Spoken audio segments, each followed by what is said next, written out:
In a special hearing on Sunday, the Delhi High Court denied moving Sonam Wangchuk from government-run Safdarjung Hospital to a private hospital of his choice. The Delhi High Court's decision came on a plea filed by his wife Gitanjali Angmo.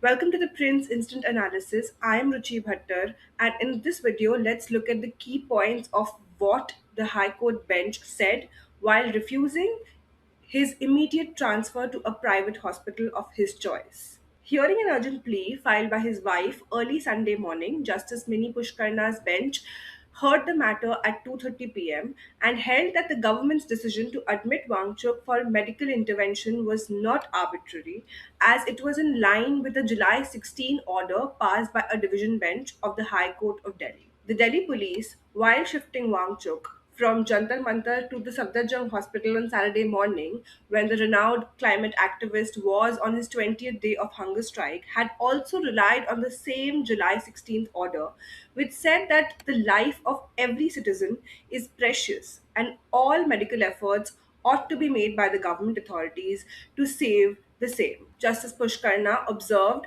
that Wangchuk is not under detention and said that there is no violation of his bodily autonomy. She denied that any force is being used or his bodily autonomy is being violated, adding that Wangchuk, on his own volition, did not check himself in any hospital, and the government was well within the rights to admit him into the hospital as per the division bench's order. Adding to that, she also directed that Wangchuk must cooperate with doctors as per the government's request. She said, and I quote, that the ultimate decision with regard to medical condition will be of the medical team attending to him, which shall be as per the medical protocol. End quote.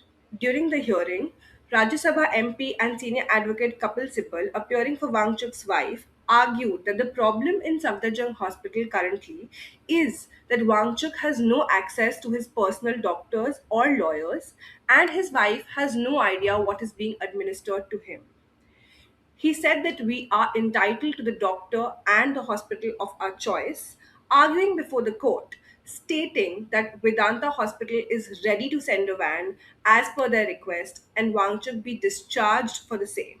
Appearing for the centre, Additional Solicitor General Chetan Sharma opposed the request. He argued that after 18 days of fasting, Wangchuk faced serious health risks, including dehydration and electrolyte imbalance, and said that government doctors were only providing medically necessary care. Doctors present in the court from AIMS also informed the court that Wangchuk had accepted sugar free oral electrolytes but had declined intravenous fluids. They said that some of his health parameters were already borderline and could deteriorate further if he continued refusing treatment. During the hearing, Mrs. Angmo, present physically, also emphasized that 20 policemen were stationed outside Sonam Wangchuk's room in the hospital and were eavesdropping on the room when she entered. She also said that she will go to a hospital where she feels comfortable, while Sharma called this activist speaking, adding that this is not an activist forum and activism can take rest. The High Court has now issued notice on Angmo's petition and listed the matter for further hearing on July 24th. We'll be tracking that. With that, thank you for watching.